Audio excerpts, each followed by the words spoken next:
Boa tarde, vocês me escutam bem agora? Sim, estamos ouvindo bem. Ah, que maravilha. Então, primeiro, muito obrigado pela concessão desse espaço, porque de fato a data de hoje é uma data significativa, porque não somente para a comunidade espírita, mas para o Brasil e para o mundo, na medida que o médium Divaldo Pereira Franco é uma figura que, inclusive, representava o Brasil na ONU, né, nas suas conferências sobre paz. Então, ele é o embaixador da paz, ele gozou desse diploma em vida, concedido pela ONU.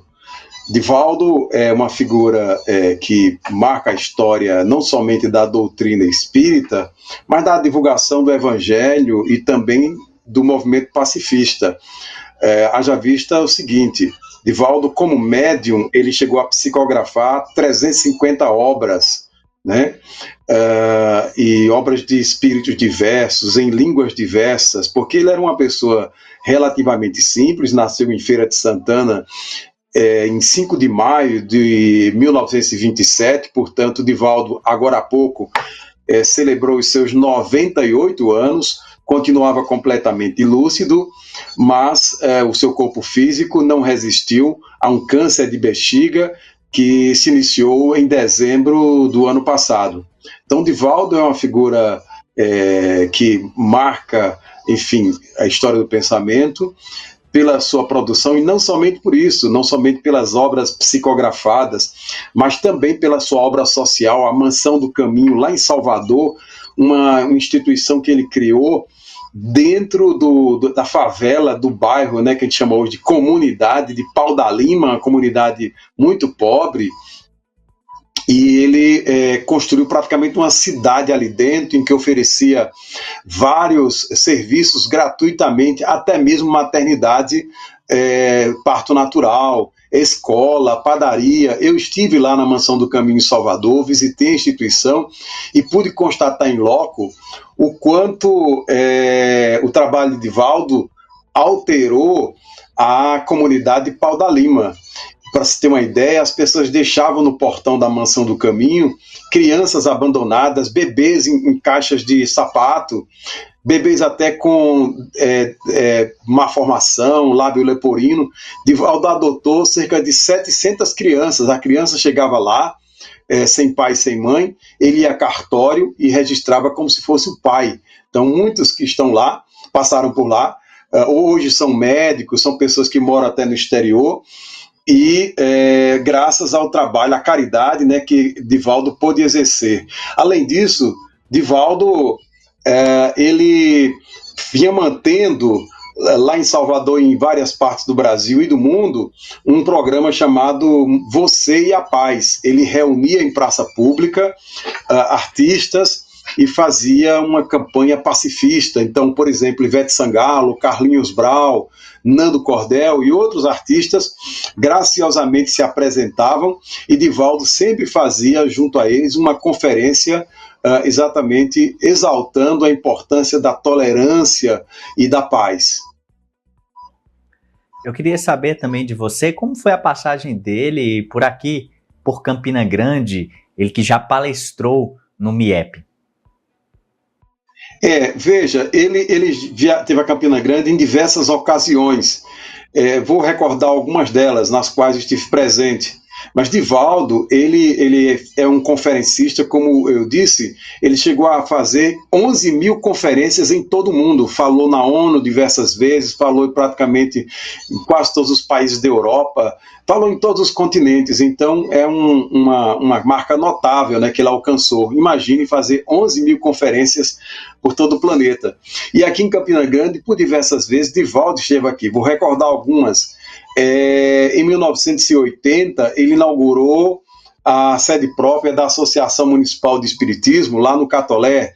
Eu lembro uma outra oportunidade em que ele se apresentou ali como abrindo o evento, a Nova Consciência lá no Teatro Municipal, quando esse evento se tornou, no 1992, o principal evento religioso da cidade, depois do MIEP, né? Então, Divaldo ele era conhecido exatamente por mobilizar multidões, quer dizer, quando ele vinha aqui, nós tínhamos problemas de espaço, levamos diversas vezes ele para ginásios, como o ginásio do SESI aqui, Clube do Trabalhador, o espaço ficou superlotado, levamos para o Sesc do Açude Velho, levamos para aquele outro lá no Catolé também, o Campestre. Então, sempre que o Centro de Convenções, Divaldo fez diversos seminários lá, sempre atingindo a lotação máxima, muitas vezes, inclusive, as pessoas voltando porque não havia espaço. Essa era a marca de Divaldo, quer dizer, ele era um tribuno, naquele sentido dos gregos e dos romanos, um orador, né, que encantava as multidões, e essa era a grande marca dele, né? Então, ele esteve aqui, como você citou, ele algumas vezes também participou da programação do MIEP, fazendo conferências e também seminários.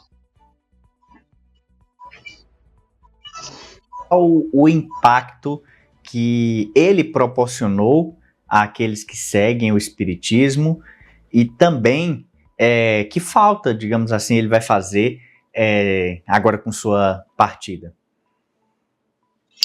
Nós tivemos dois grandes nomes no espiritismo brasileiro e mundial, que primeiro Chico Xavier, né, que é o médium mais conhecido.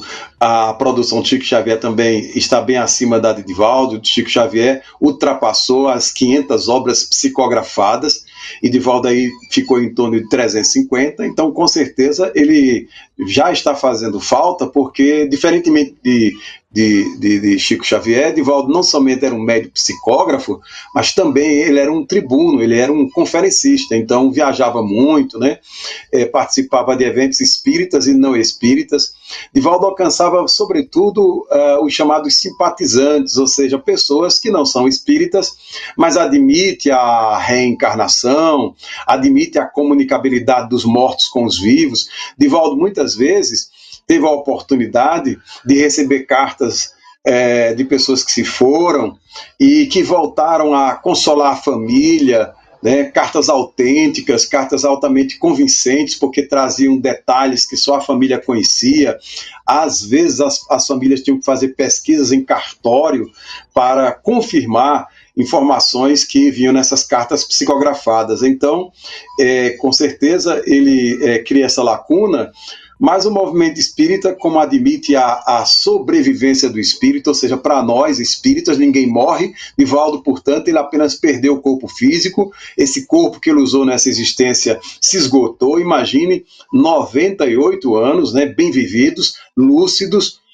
Se vocês recuarem, for no YouTube, lá tem várias conferências dele. Até pouco antes dele se internar pela última vez em fevereiro, ele estava sempre aos sábados e às quintas-feiras fazendo conferências pela internet, né?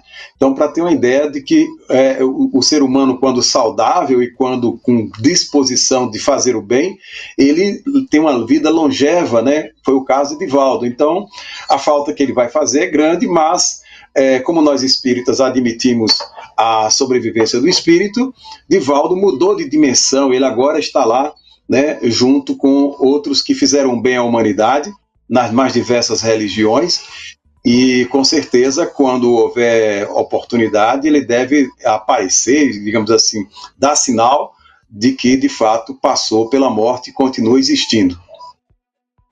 Perfeito. Conversamos, então, ao vivo, por meio de videochamada, com o Oscar de Lima, ele que é coordenador do MIEP, Oscar de Lira, perdão. Obrigado, Oscar, por sua participação, pela sua gentileza em falar conosco sobre o Divaldo. Muita gente participa do MIEP anualmente aqui em Campina Grande e vem de fora, então a gente não podia deixar de fazer esse registro pelo impacto que o Divaldo sempre teve aqui em Campina Grande também. Uma ótima tarde para você.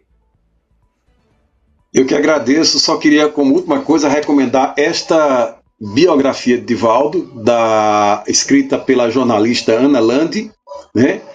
Divaldo Franco, a trajetória de um dos maiores médios de todos os tempos. Então, de uma editora não espírita, então a pessoa não precisa ser espírita para ler esse texto. É um texto jornalístico, né? Um texto muito enxuto, um texto muito direto, e aí fica a nossa sugestão para que as pessoas conheçam melhor a vida de Divaldo, e querendo conhecer um pouco da beleza da conferência de Divaldo, procurem no YouTube, procurem nas redes sociais Divaldo Pereira Franco, Poema da Gratidão, em que normalmente quando ele concluía as suas conferências, ele declamava esse poema psicografado, Poema da Gratidão, que é muito belo.